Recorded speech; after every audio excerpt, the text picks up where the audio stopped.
Time, Aaron. Here's Trump on direct talks with Iran. We have a very big meeting, and we'll see what can happen. And I think everybody agrees that doing a deal would be preferable to doing the obvious. And the obvious is not something that I want to be involved with, or frankly, that Israel wants to be involved with if they can avoid it.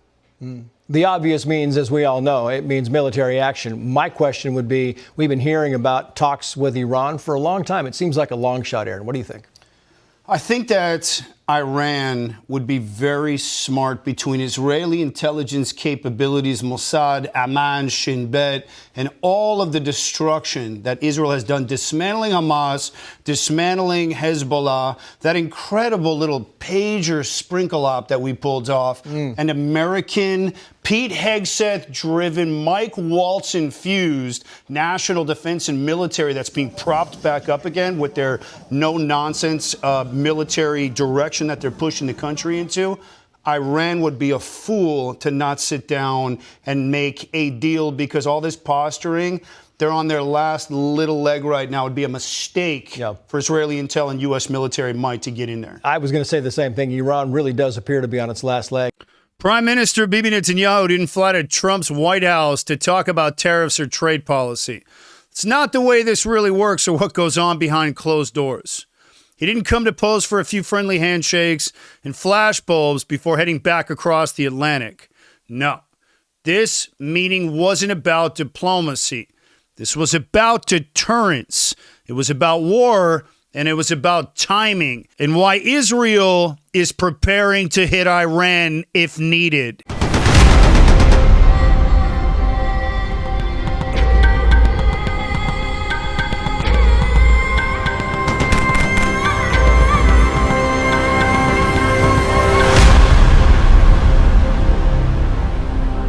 When world leaders meet behind closed doors, the real conversation doesn't happen in the press conference. That's just what they want you to see, or what they wanted Iran to see. It happens behind closed doors, in that corridor, in the secure room. And I can tell you that when Netanyahu comes to see Trump, they're not talking about economic partnerships. Bibi's going to do whatever Trump needs. And in my opinion, this was about exploring operational windows. Looking at intelligence briefings, satellite imagery, Iranian weapons transfers, Hezbollah missile stockpiles in southern Lebanon that may remain. And I think this was about mapping out timelines for a potential coordinated strike, running through those risk assessments, proxy responses, regional blowback. And they're not playing optics, they're planning contingencies. And you can bet one of the big questions that was asked was, what if Iran crosses the line?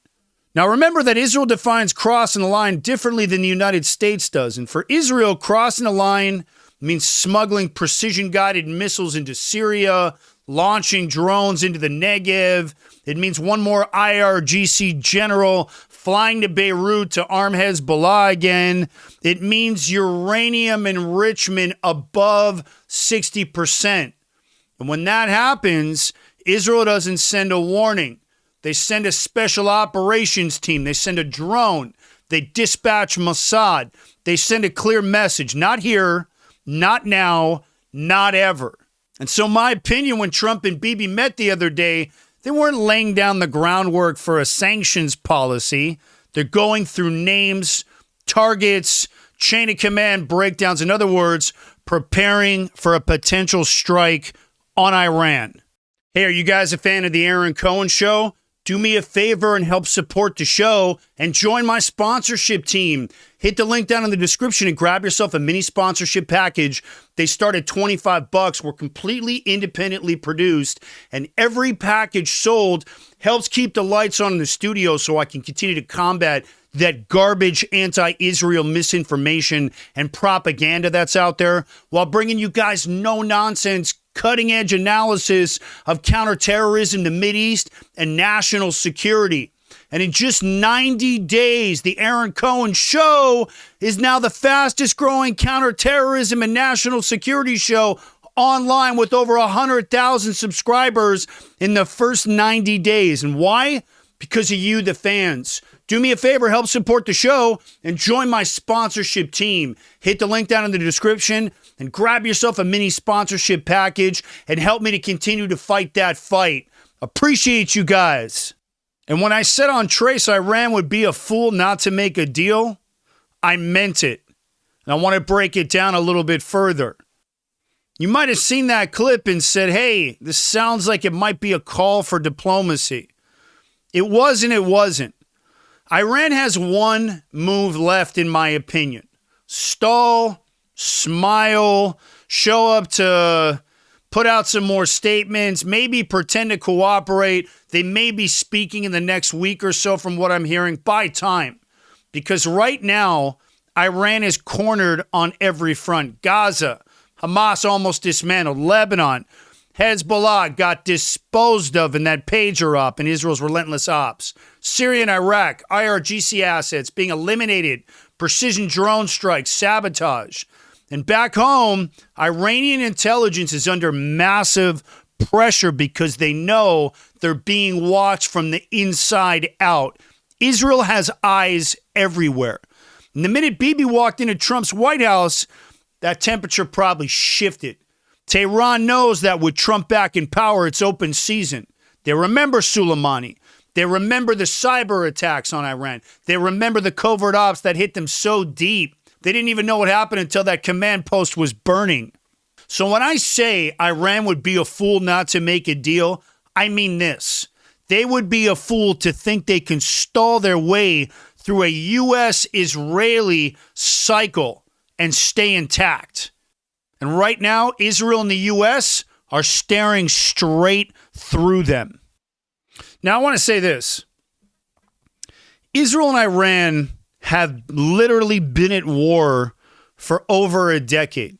You just haven't seen the footage because it's all being fought in the shadows. And this is fought in dimly lit apartments in Beirut, safe houses in Damascus, convoys rolling out from Iranian borders disguised as humanitarian aid. This is a war of sabotage, targeted assassinations, cyber intrusions, and a ton of psychological warfare. And that's how the counterterrorism war is fought. And units like 8200 in Israel, they've been draining Iranian infrastructure from the inside for years. And Mossad's been running human assets in cities across that region.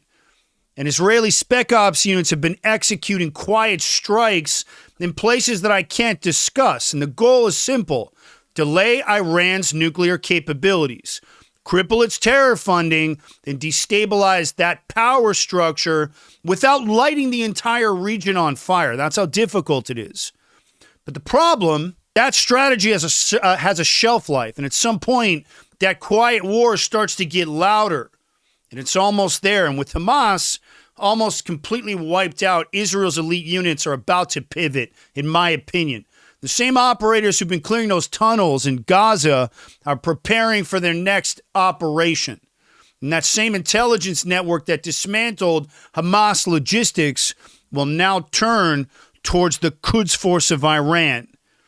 And Iran will feel it, I promise you. And what we're seeing is the calm before a very precise, lethal storm. So there's a quiet strike plan out there that nobody's talking about, in my opinion. And let me paint the scenario. I think it's closer than people realize. A coordinated Israeli preemptive strike on Iran's nuclear problem would be fast, multi-pronged, and devastating. First wave digital. Israeli intelligence shuts down command and control, blinds their defenses, kills their comms, zero Iranian radar, no response time. Next, intelligence agencies embedded inside Iran start to initiate sabotage. Centrifuge, car bombs, senior nuclear scientists gone. Disinformation campaigns in Iran to create confusion.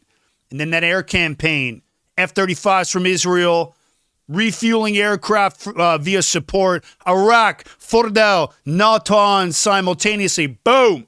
And that objective will be the same: decapitate Iran's ability to enrich uranium past weapons grade. Meanwhile, whatever's left of Hezbollah, boom, long-range precision-guided missiles in Iraq and Syria. Those will get neutralized with drones. And every proxy, those Houthis will get lit up in real time to prevent retaliation. Israel goes hard when it comes to its operations. And by the time the Iranian regime realizes what's happened, Zekfar Nigmar, it's already over. Israel goes home, the lights stay off in Tehran, and Iran's, whatever's left of their credibility, shattered. And this isn't science fiction here. You can't write this in a movie. This is literally Israel's doctrine. And this recent visit by Bibi to Trump, getting on the same page, in my opinion, which is what they were doing quietly, this operation could already be penciled in and ready to go. So I want to close it out with this. Trump's meeting with Netanyahu had nothing to do with tariffs or politics, in my opinion. This was an operational meeting. It was a strategy session between two men, two leaders who understands that sometimes you don't stop wars with words. You stop them with a strike, and that's that peace through strength. And Iran is playing a dangerous game, thinking they can outlast the West, but Israel's not playing anymore. And if you think October 7th didn't change everything, you haven't been paying attention. You need to start watching the back episodes of the Aaron Cohen Show. I want to thank you guys for watching this one. You're only going to get real op breakdowns here, real strategy, no spin. If you believe in what we're doing here at the show, subscribe, hit the like button, share the episode. You can support us directly. Link below for Merkava Coffee, signed copy of my memoir, or you can sponsor the show directly by donating. We're completely funded by you, the fans and the viewers. You guys help keep the lights on in the studio. Hit the link in the description. Grab a 3-pack of Merkava Coffee or grab a mini sponsorship package and join my season 1 sponsorship team and help me keep fighting that anti-Israel misinformation and propaganda that's out there while bringing you guys no-nonsense, cutting-edge analysis like you just heard here of counterterrorism, the Mideast, and U.S. national security. Join my sponsorship team. Appreciate you guys. I'm going to come back to this. There's going to be more. I'm Aaron Cohen. You're watching the Aaron Cohen Show, and I will catch you guys soon on the next one.